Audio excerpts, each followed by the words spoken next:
had this idea to radically simplify a chore that's been in my life for years. A naked wardrobe that transforms to combine drying with highly efficient storage, eliminate friction, extra steps, props, and wrinkles. And I made it, and it worked really well. To my surprise, as a small channel, so many of you resonated with this. Since then, I went through hundreds of comments, I tweaked the design. In this short video, we're pushing the concept further. I'm going to address some of the themes that emerged and release a version 1. Hope you enjoy this.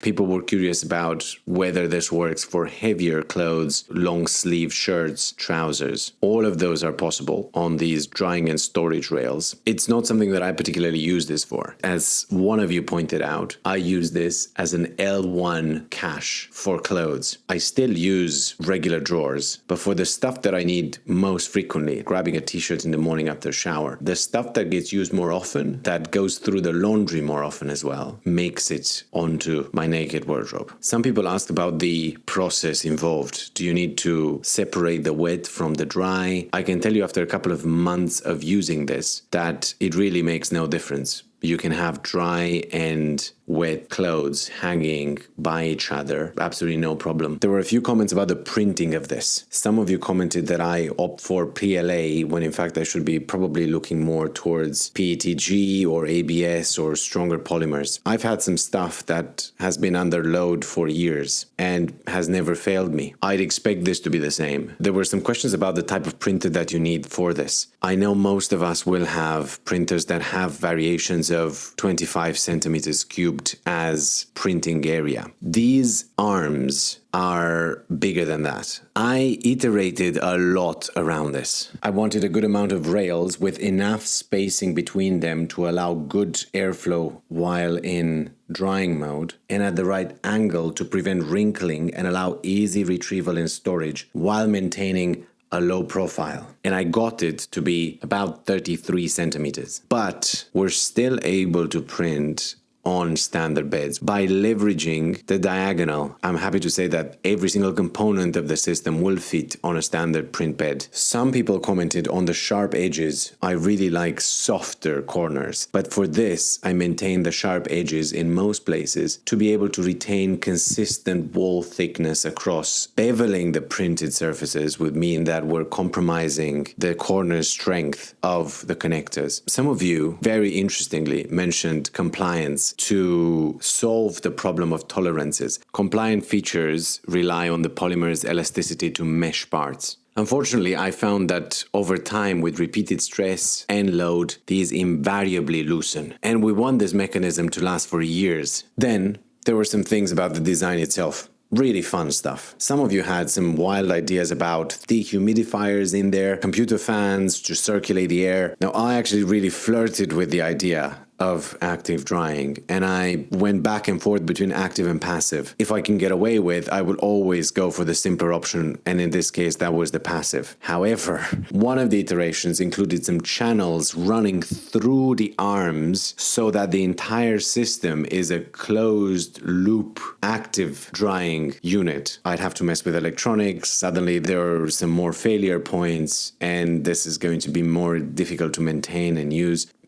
But it's definitely something that crossed my mind. There were some questions about modules and extensions. That makes a lot of sense to me, especially for other garments. Like, for example, I built something to help store some accessories at the top. I think there's a lot you can do with this to customize it and build it into a framework that accommodates exactly the type of clothes that you want. There were questions about framing. I opted for framing the whole thing with 3D printed braces. I know a lot of you would have done things differently. I'm definitely taking that into account. You could just mesh the wood together. You can buy off-the-shelf metal brackets. Some of you were talking about potentially using metal extrusions or mounting this into other systems like French cleats. I think the right way to accommodate all of these good ideas is to cut the system in sub-assemblies. So we have the arm subassembly, which does the heavy lifting, right? Angles everything correctly and ensures spacing. But then there's also the frame subassembly, which could be swapped around to fit exactly your needs. A few of you mentioned covers or doors. How are we going to have a naked design with covers or doors? Joking. On one side, you have doors that tuck everything away. On the other side, doors also trap moisture in and add a couple of small but extra steps. We're talking about an L1 cache here. With doors, you obviously have to open the door, grab the thing, close the door back. With that being said, doors have crossed my mind. I have some ideas about the moisture. There were some thoughts about storytelling. Keep the feedback on the storytelling coming. There are hours and hours and hours of just laboring over something. Ideas come, ideas go, ideas fail. So it's always useful to understand what worked from your perspective, what drew you in, what could have been cut out. I know some of you argued that my shots were way too tight, and that's definitely something that I'm going to work on. I heard you. You want wider shots. I'll definitely make sure I feature those in future videos. And then this is very humbling for me. A lot of you really like the design. A lot of you really wanted to explore building one yourselves and wrote that you would love to have these files released. So I guess we'll release the files.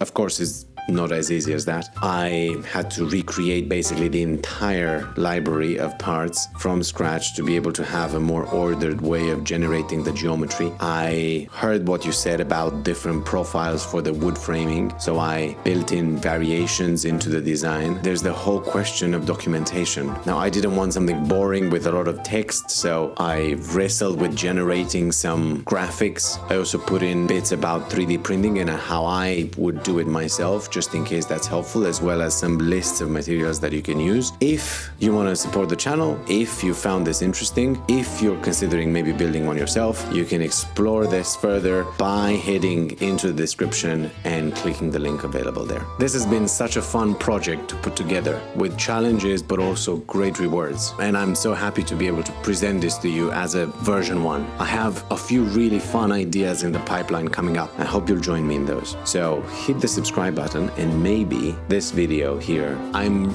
still not very good at the thumbnail game. So if you do decide to click on it, maybe you give me some feedback on that as well. Hope to see you soon. Bye.